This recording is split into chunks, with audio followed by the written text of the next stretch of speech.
हेतु नंबर 78 के बाद मदर आमना जो है वो बच्चे तैयार हैं अपना एक्शन पेश करते हुए जोरदार तालियों से बच्चों को अभिनंदन कीजिए। एक बेहतरीन एक्शन का आपके साथ अगर आप एक बार तैयार हैं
गुजारिश करूंगा इन बच्चों की खिदमत में नहाय साहब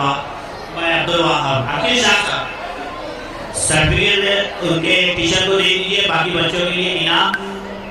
अब मैं चाहूंगा मदर आमना के जो बच्चे हैं वो नहीं ड्रामा हो रहा है यहाँ पर, थोड़ा सा और वेट कीजिए। ड्रामा नंबर 1 अपने किरदार के साथ यहाँ पर हाजिर रहे और आज के इस ड्रामे के मुकाबले के जजेस जो है हमारे उस्ताद मोहतरम सिराज दुलार साहब जो ड्रामे की दुनिया का बेताज बादशाह है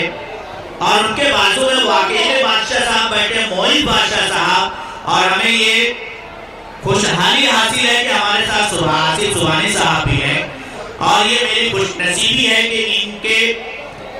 साए में रहकर हमने कोई ड्रामे की अली पे भी सीखे हैं। आज के जजेस जो है हमारे ड्रामे कंपटीशन के, मैं पहली टीम से गुजारिश करूंगा जो अपने पूरे साजो सामान के